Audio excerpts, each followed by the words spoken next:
Good morning, everyone.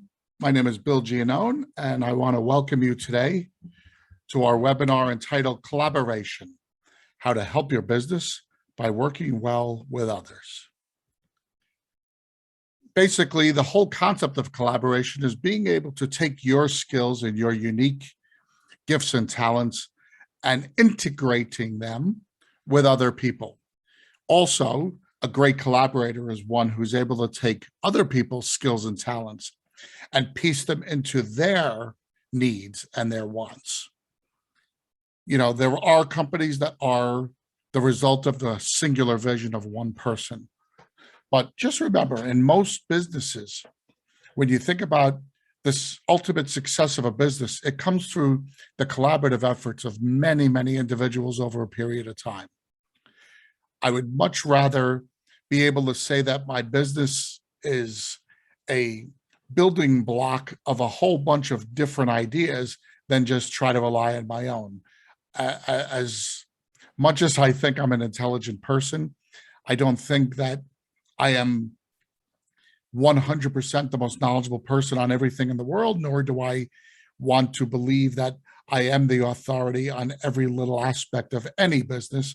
So for me, if I could get good ideas and good value from the ideas of others, and I could integrate them, that's a perfect concept. So in your business, hopefully you're doing the same thing. To be able to collaborate and play well with others, no matter whether it's sports or business or even your personal life, we all know that this is a better path for success in the long run. Within your own company, there are four main areas where you should be collaborating. Now, for many people, this is a difficult thing because for many people, these four areas are things that the owner wants to really control. And I'm here to tell you that if you were able to work within your own company and understand that you should open these up for collaboration and for different ideas, it'll actually help you. First area would be information and ideas. Gathering information should be a process that everybody in the company is capable of doing. You have guys out in the field, they're the ones out there every day doing things. They're the ones interacting with the clients, interacting with your subs, interacting with other people within your company. You should be able to get a lot of information out of them on your day-to-day ideas. Your marketing person is the one who's out there representing yourself as a company to everybody out there. You should be able to get good ideas and perspectives from them on what your company is being perceived like out in the industry. There's no reason to try to be the singular person to gather all that information or to come up with any new ideas. Work within your company. You know, people who work with you have a vested interest in making your company better. A lot of times we as owners forget that. We view them as, well, they just want to work for me because they just want to check and they don't really care about what happens.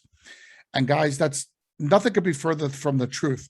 The vast majority of the employees in any business, especially in the restoration business, really care about the company and want the company to succeed. So it's really important that we look at that. Processes and protocols are another area. We all like to think that we have invented, the best mousetrap.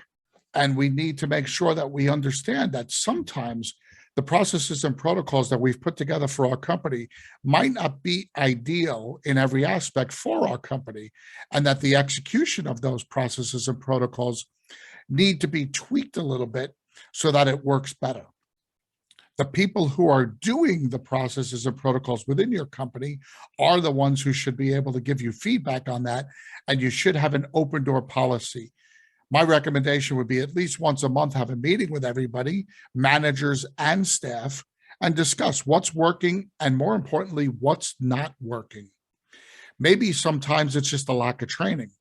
Maybe sometimes the process itself is something that's just not feasible.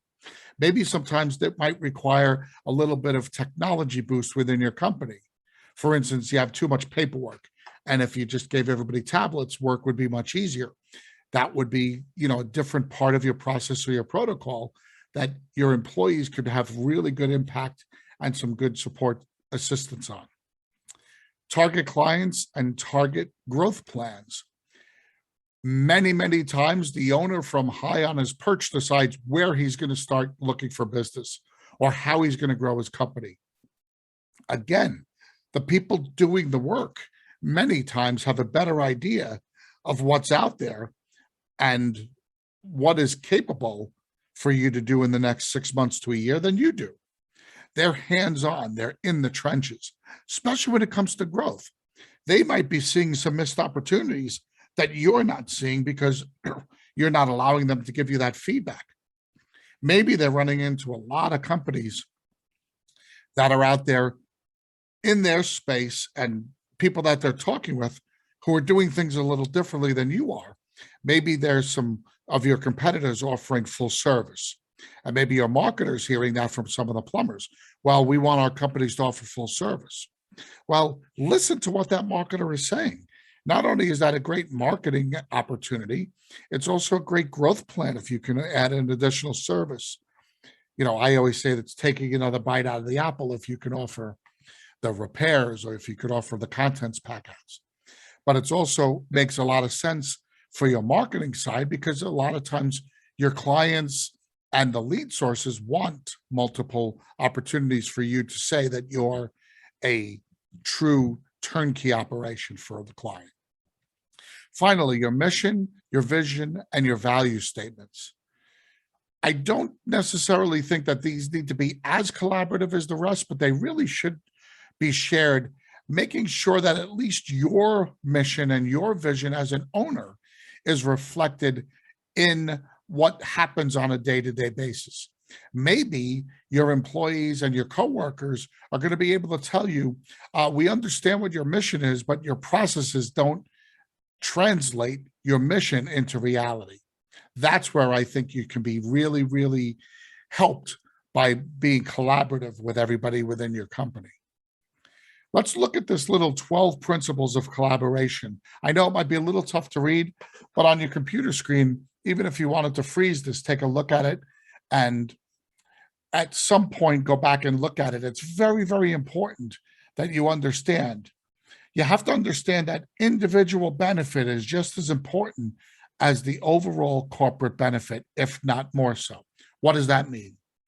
It means that when you make decisions, you can't make decisions that make it worse for everybody working for you as long as it's better for the company. There has to be a balance between what's good for the company and what's good for the individuals within the company.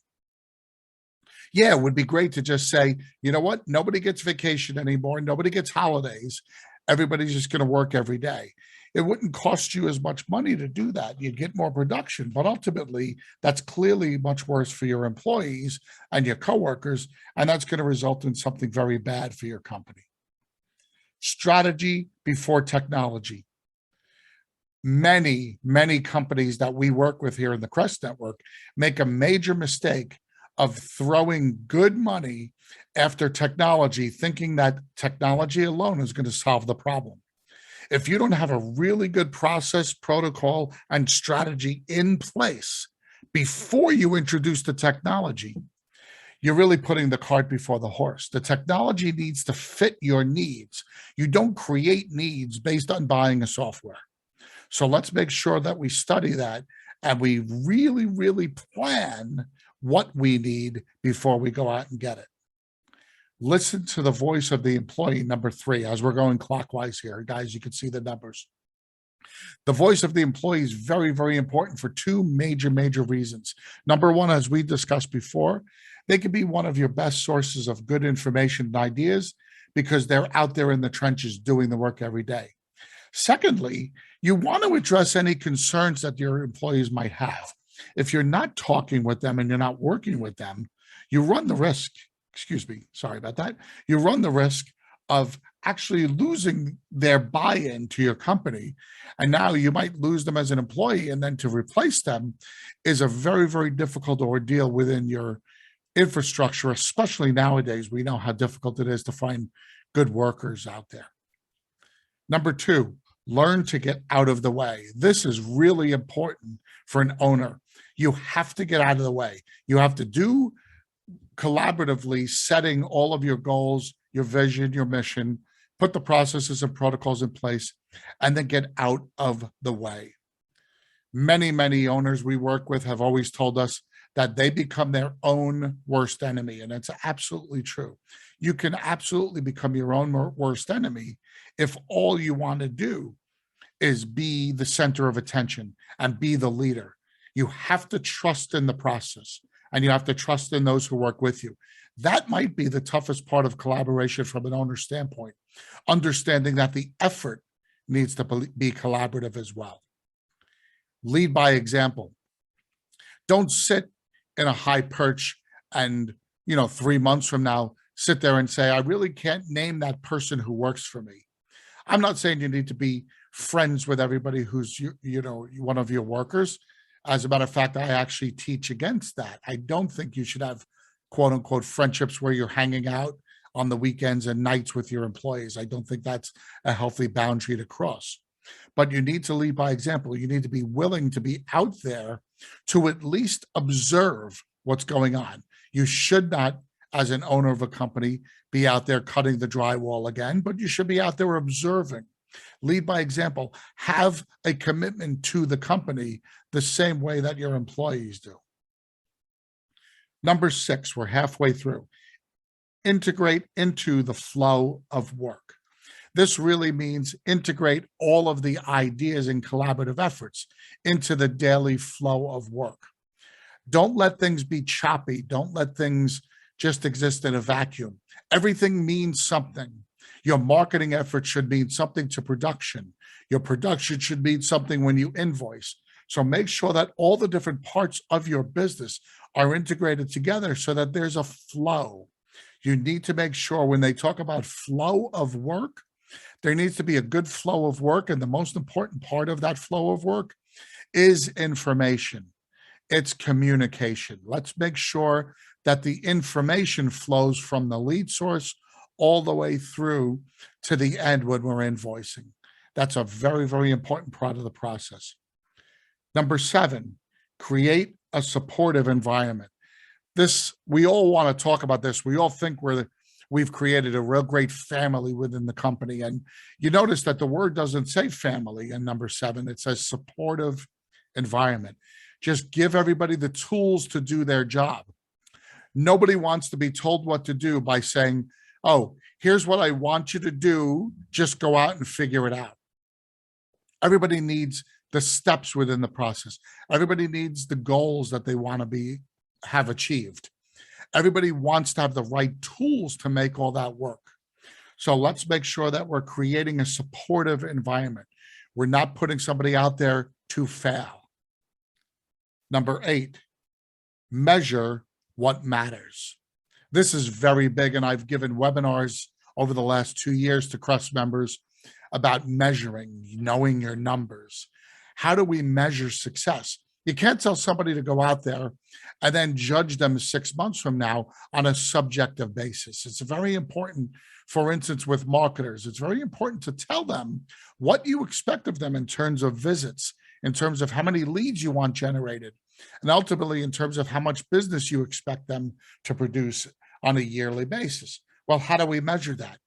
Well, we have to measure what their daily activity is. We have to measure the phone calls that come in and the quality of those phone calls. And then we have to measure the average job size and the types of jobs that are coming in. So let's measure what matters. Let's do that throughout the process with our PMs. Let's make sure we're measuring things like how many labor hours are we devoting to a project? Are we doing better or worse than our Xactimate when we write it up? Those are things that are very measurable, but those matter because they matter according to what we're telling somebody we hope them to accomplish. So if we're giving them a supportive environment, now we're capable of making sure that they're doing something according to a success model. It's not good enough to say, go out there and just meet people. I'll let you know if you're doing well or not. No, you should tell somebody you need to meet between 10 and 15 new contacts a week, or you need to make 10 to 12 visits a day, good face-to-face contacts every single day. Those are measurable. Number 9, persistence.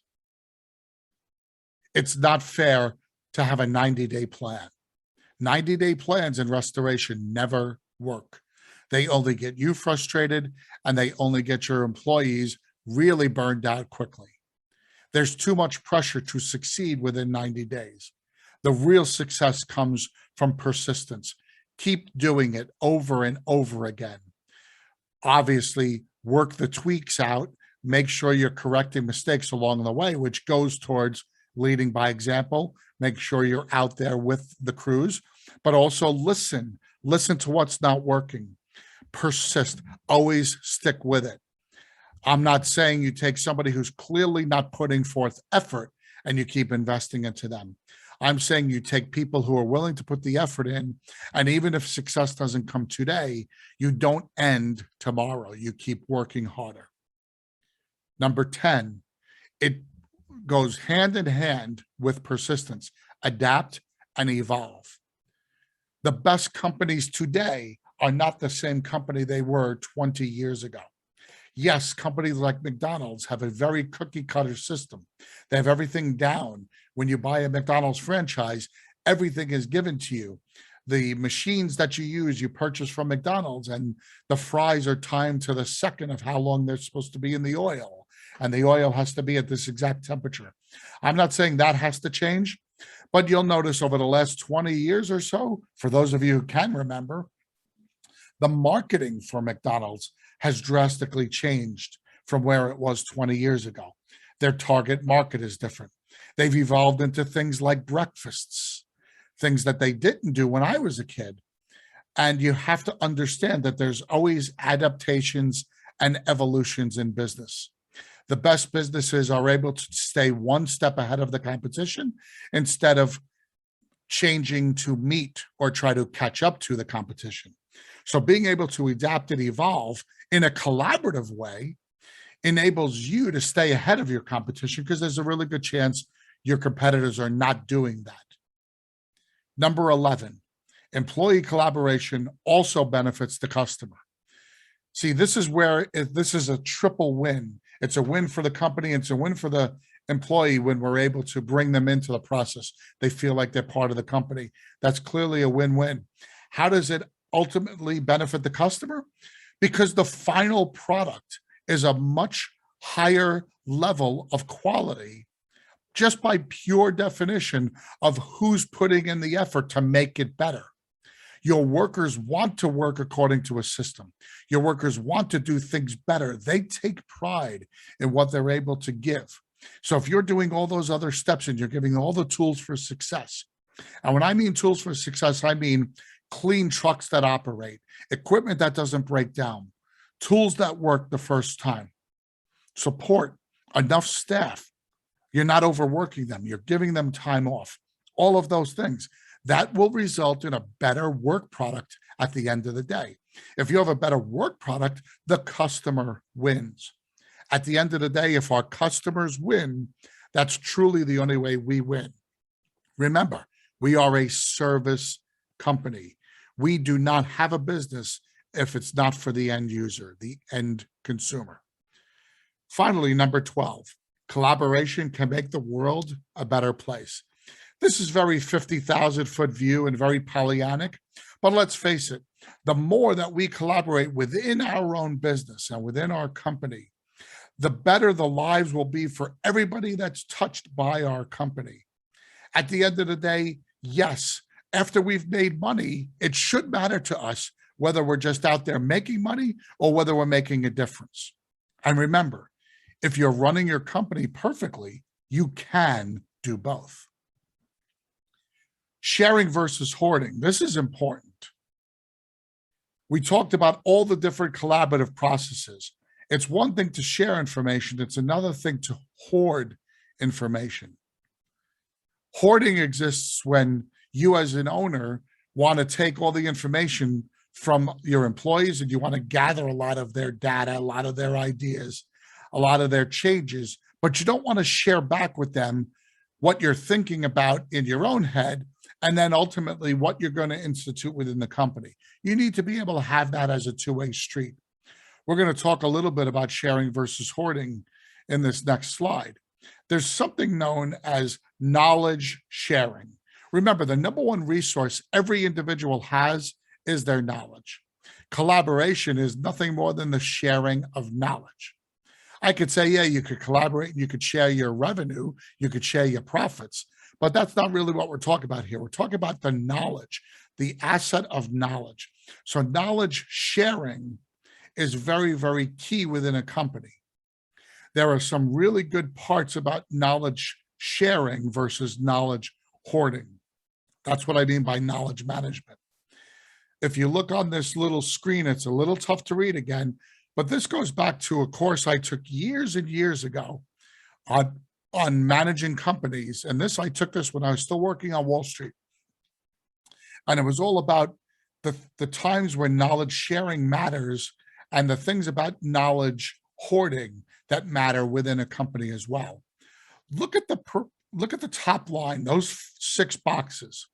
Those 6 boxes are the perception of what happens within a company when an owner or when management hoards knowledge, when it's a one-way street and they don't collaborate with the employees. Those 6 boxes are what the image of the company appears to by the employee. They view the company as being power and authority driven. They don't view the company as being a company that wants them there.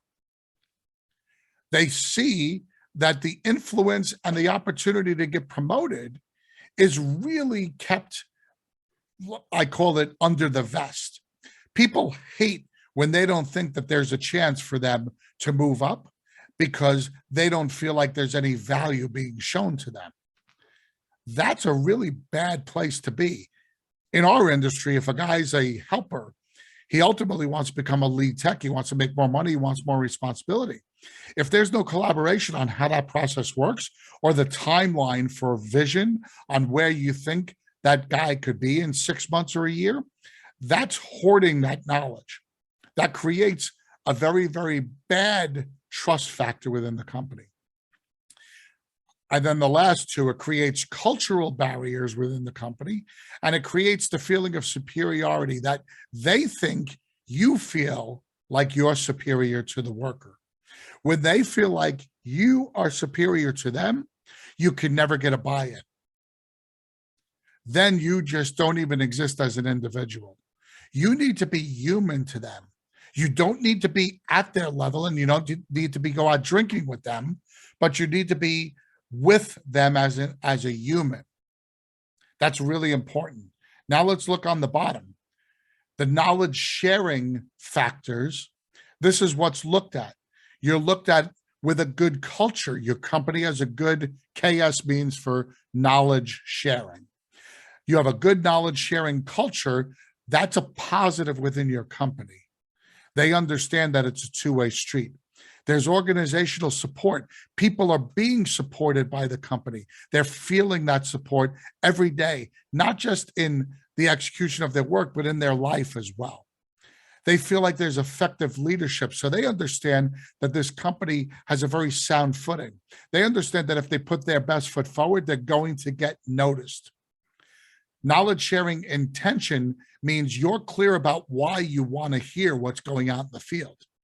You don't want to hear, oh, tell me about how Joey's doing because you want somebody to rat somebody out so you could fire them. They want to know that your intention is you want to create the best possible atmosphere. They want to know that there's justice. That's really, really important. You know, justice at work is something we don't really talk about. But when an employee thinks about justice at work, they just want to be treated fairly, and they want to be treated the same as everyone else. We could say that, and we could say we do that, but sometimes we have to take a really, really long look at ourselves to say, are we really treating everybody in our company with equal justice? And then finally, training and seminars are a great practical way to show that you want to share knowledge. You want to increase someone else's knowledge base because you want to make them a stronger part. A lot of times owners think if I give my workers too much knowledge, they could use that against me because they could leave and go to another company, or even worse, they can leave and they could start their own company. Well, what you're doing by that is the entire time they're with you, you're weakening your own company. So why would you cut off your nose to spite your face? If you make it a great atmosphere for them, there's a really good chance they're never going to want to leave. Remember, you have a certain type of personality that caused you to become an owner of a business in the first place. Not everybody has that, but it doesn't mean that they can't be the best worker within the company that you'll ever experience without ever wanting to leave.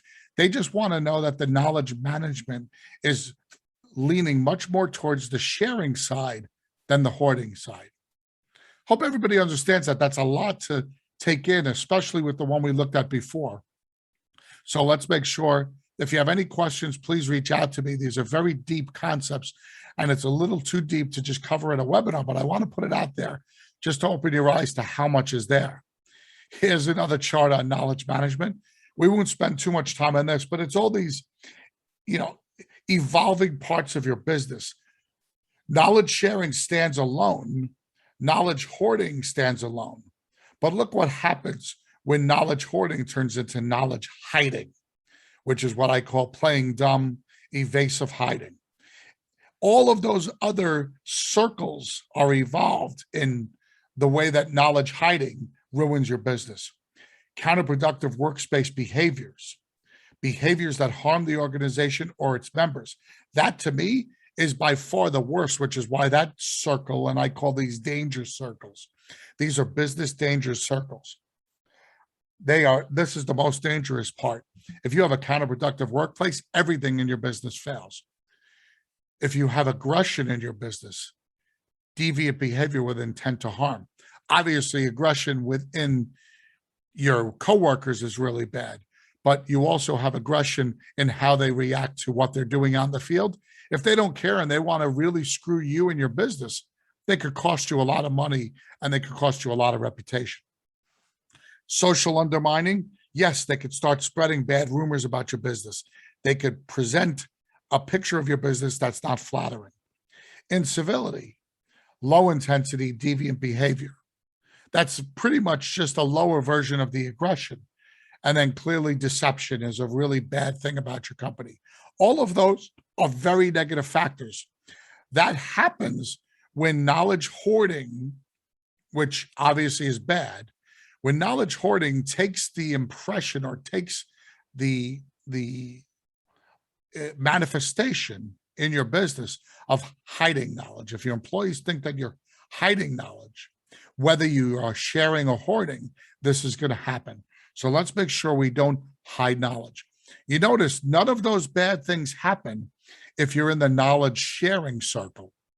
If you're in the knowledge sharing circle, the only way that they happen is if the perception is that you're hiding knowledge. So let's be as transparent as we can. Let's make sure that we're sharing our knowledge and we're allowing those who work with us to share our knowledge as well. Restoration collaboration can be done. I'm a huge Warner Brothers fan. I remember Bugs Bunny cartoons, and there's a cartoon where Bugs Bunny and Daffy Duck were traveling one day, and they come across this huge buried treasure. And then all of a sudden, Bugs is there and Daffy's there, and Daffy gets the idea that he wants to have it all to himself. He got greedy. In our industry, don't be greedy. There are plenty of ways that we can collaborate in restoration. We're going to talk about a few of them coming up. Number one, all of your efforts should always be about what's best for the client. You have to do right by the customer. I don't know how many of you go on social media pages, but you'll see it right now. There's a lot of collaboration going on because of all the aftermath of Hurricane Ida, both down in the Gulf and up in the Northeast. The hurricane and its remnants caused an incredible amount of damage and destruction along its path. And there's very few restoration companies that are fully capable of handling multitudes of jobs at that level of destruction. So you'll see a lot of guys reaching out, hey, I'm looking for 30 crews to come help me. Just understand, collaboration truly is working with other companies. It isn't, well, I'm going to do it all myself, but I just want your equipment or I just want your labor. And oh, you're getting greedy if you want to come in on this with me.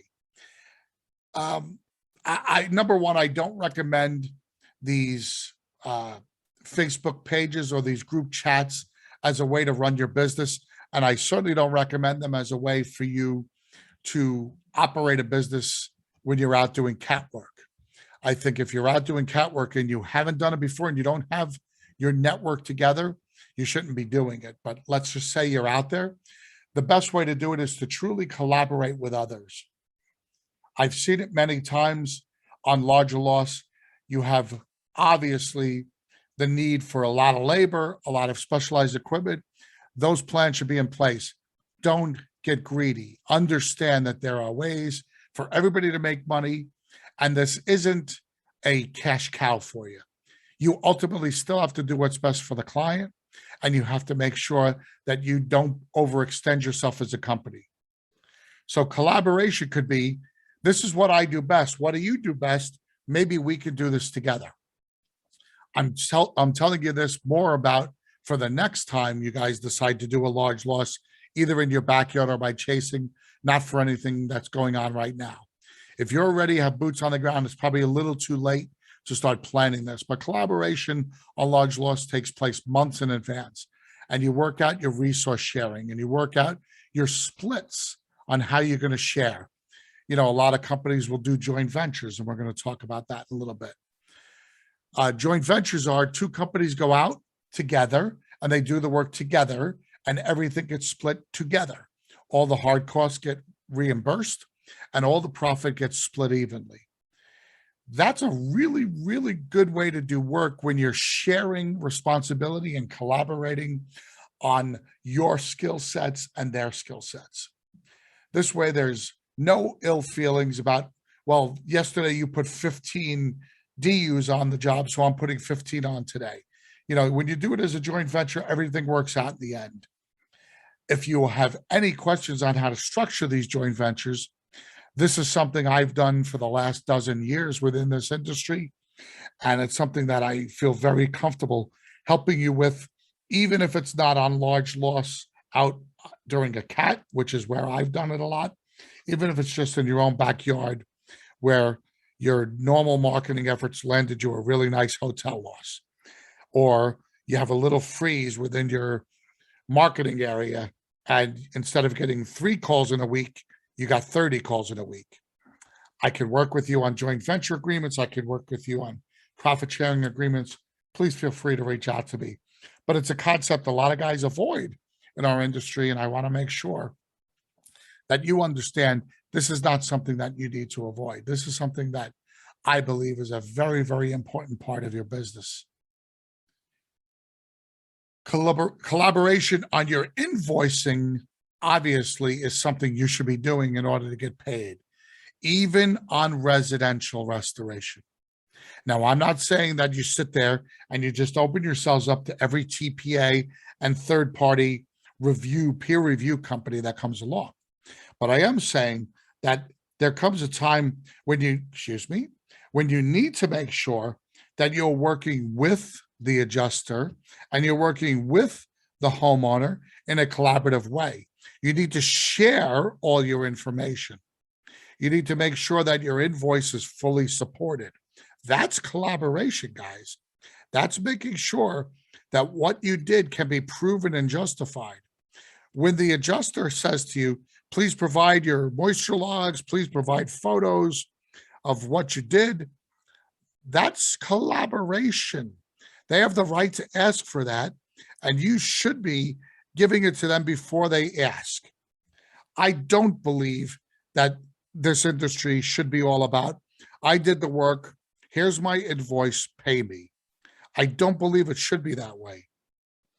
Just picture yourself. How many other businesses do you ever go to where you ask for somebody to take care of you in an emergency? You don't get a quote from that person. And then at the end, they provide you with a bill. They don't support the bill. And they just say, it doesn't matter, pay me. That doesn't come across well. You wouldn't be happy about that in any other type of business. So why would you operate your business the same way? You want to be pretty transparent about what your charges are for, where you came up with those amount of charges, and the support documentation to justify those charges.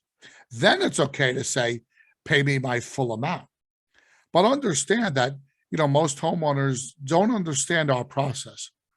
They assume our process is very similar to if they get into a car wreck or if they have a medical issue. Well, in both of those cases, the insurance company works with the vendor, the doctor or the auto mechanic, and comes up with a fair price around what the homeowner or the policyholder's deductible is. Understand that's a reality. We're not there in our industry, thank goodness, but that's what the homeowner thinks will happen. They just think, well, you're going to work it out, my insurance company. So you need to educate and you need to collaborate. Let's make sure we're not out there pretending to do something that is not right and pretending that we're sharing when all we're doing is hoarding the information, or worse yet, hiding the information. Because as we saw a couple slides ago, nothing good comes out of hiding any information. Let's be transparent. Let's share that information. Now, clearly on commercial, we're going to have to share. We should be sharing our information right from the start, and we should be sharing our decision-making right from the start. In commercial losses, the adjuster and the business owner certainly have a say into what goes on. I want to make sure we understand that. When we're doing commercial, it's not the same as residential. There's a lot more collaboration that must take place, but that's okay. It's the type of collaboration that helps us get paid. Well, on the residential side, understand that when you invoice, this isn't I'm done, pay me. This is I'm done. Here's exactly what I did. Let me share the information with you, and let's work towards making sure that you understand this and you're comfortable with the invoice. That's a much better approach, guys, in how to get paid. And trust me, in the long run, you're going to get paid a lot more doing it that way. I know this was a lot for you to absorb, and it's certainly not a very long webinar, but it's chock full of a lot of stuff. If there's anything you guys have a question on, I will be more than happy to take your call or send me an email, bill@thecrestnetwork.com. Let's make sure that from this point forward, we're collaborating. We're using the knowledge that we have, and we're reaching out for those who have knowledge, and we're reaching out to make sure that with everyone that is in our grasp, we are collaborating and we are making sure that we are happy and that we are one as a team. It will help our business grow, it will help our company grow, and it will certainly get us to where we want to be at the end of the day. On behalf of Dick Wagner and everyone at the CREST Network, thank you so much. Have a great rest of the day. Bye-bye.